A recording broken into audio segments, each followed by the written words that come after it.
Bismillahirrahmanirrahim. Assalamualaikum warahmatullahi wabarakatuh. Alhamdulillahilladzi hadana li hadza wa ma kunna linahtadiya laula an hadanallah. Asyhadu alla ilaha illallah wa asyhadu anna Muhammadan abduhu wa rasuluh. La nabiyya wa la rasulahu ba'da. Pemirsa Imam Syuhada TV yang dirahmati Allah. Pertama-tama yang paling utama, marilah kita panjatkan puja dan puji syukur kehadirat Allah Subhanahu wa Ta'ala, yang mana berkat limpahan nikmat dan inayahnya sehingga kita bisa diberikan kesempatan untuk bertemu di bulan yang mulia ini, di bulan Ramadan. Kedua kalinya, sholawat beriring salam tak lupa kita curahkan kepada junjungan kita, suri tauladan kita, Rasulullah Muhammad Sallallahu Alaihi Wasallam. Serta marilah kita bersama-sama tingkatkan kualitas keimanan dan ketakwaan kita. Selagi kita di bulan yang penuh barokah ini, marilah kita tingkatkan amal soleh kita dan kita jauhi hal-hal yang dapat merusak pahala di bulan Ramadan ini. Para pemirsa Imam Syuhada TV yang dirahmati Allah, pijakan kita beribadah puasa, beribadah siam di bulan Ramadan adalah karena semata-mata ingin mendapatkan pahala dan ridho dari Allah Subhanahu wa Ta'ala. Sebagaimana sabda Rasulullah Shallallahu Alaihi Wasallam, "Man shoma Ramadana imanan wahdisaban, ghufirallahu ma taqaddama min dzambi."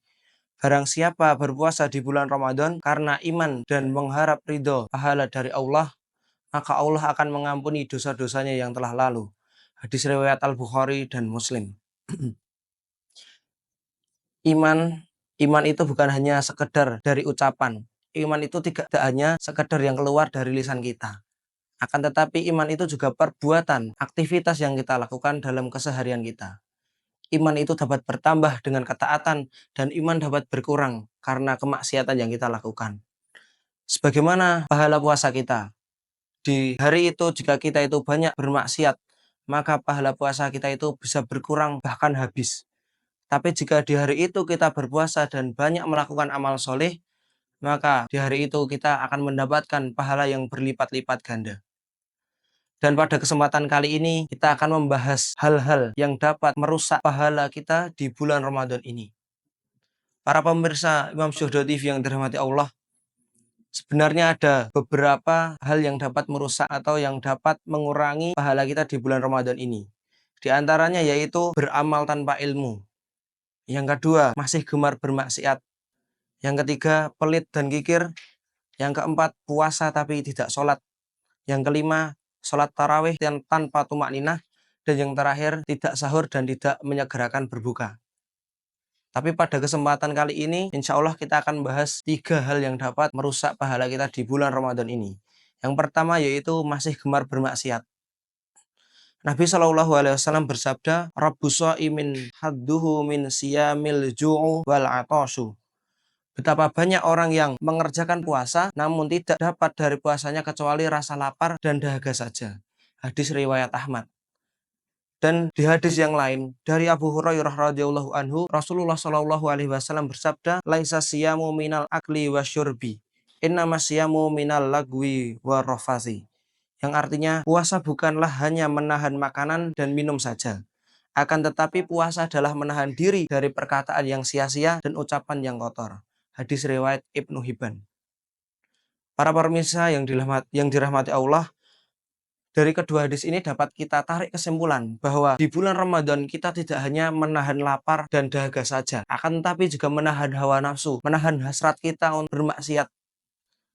Oleh karena itu, selagi kita masih di bulan Ramadan, selagi di bulan Ramadan itu setan-setan dibelenggu. Oleh karena itu, kita maksimalkan momentum ini dengan sebaik-baiknya. Yaitu dengan apa? Dengan beribadah semaksimal mungkin. Yang kedua yaitu puasa tapi tidak sholat. Sebagaimana yang telah kita ketahui bersama bahwa sholat itu adalah tiang agama.